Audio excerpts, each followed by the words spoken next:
I'm Adam Collins. This is the outside view for Women's Cricket Zone at the T20 World Cup, and we know who our semi-finalists are and an awful lot more after Group A came to a conclusion today. Australia won their blockbuster against New Zealand by 4 runs. They held their nerve.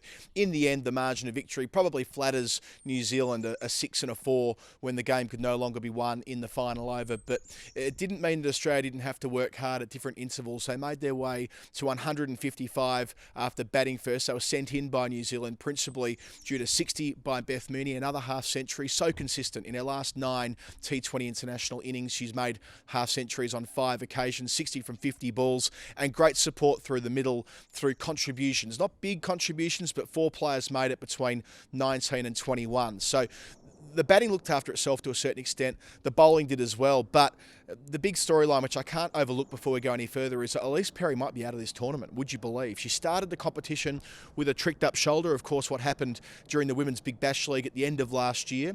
It migrated into a hip complaint. She nearly didn't play today on the basis of hip complaint. A huge fitness test before they took the field. And then in the field, after bowling 2 overs, she made a good stop at mid-on, but came up awfully proppy. She's done her hamstring. We're yet to hear officially from CA the extent to which she's in strife, but she was in tears as she left the field, and you get a sense sometimes with injuries, don't you? You sort of see the way they come off the field and you can sense how serious it may very well be. So the fact that the semi-final is only a few days away, and then of course the final on Sunday, International Women's Day, if Australia were to progress to the final 2, it feels unlikely that Perry will play a role. And indeed, if she does play a role, the same sort of role that she might have been able to have played with both ball and bat. So she was there with the bat today. She was out towards the end making 21. Rachel Haynes 19 not out of 8 balls at the death. Meg Lanning made 21 before going 1 shot too many off Patterson, the off-spinner, and getting caught around the corner. Elisa Healy was out early. She made 9 in a hurry and got herself caught on the circle. So it wasn't all smooth sailing for Australia, but I mentioned Beth Mooney off the top being ever so consistent, as she was again. She was the international T20 player in the world a couple of years ago, and she was reinforcing that form today, of course, making 80-odd against Bangladesh in their previous fixture.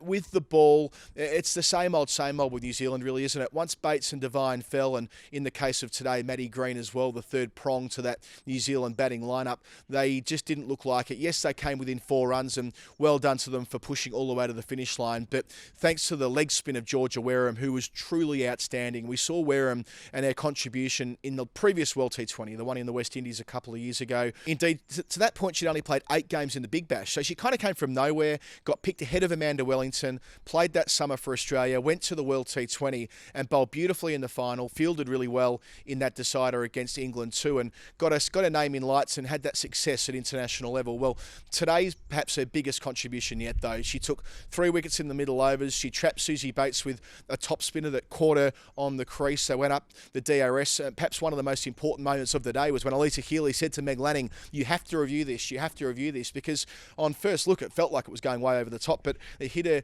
just beneath the waist, and that was sufficient to get 3 reds. Then Sophie Devine, I mean, the New Zealand skipper was just shifting gears. She struggled in the power play. She just was finding some rhythm at long last after being out there for more than half an innings. And then she fell dancing down the track to a gorgeously positioned leg break, but beat her in flight.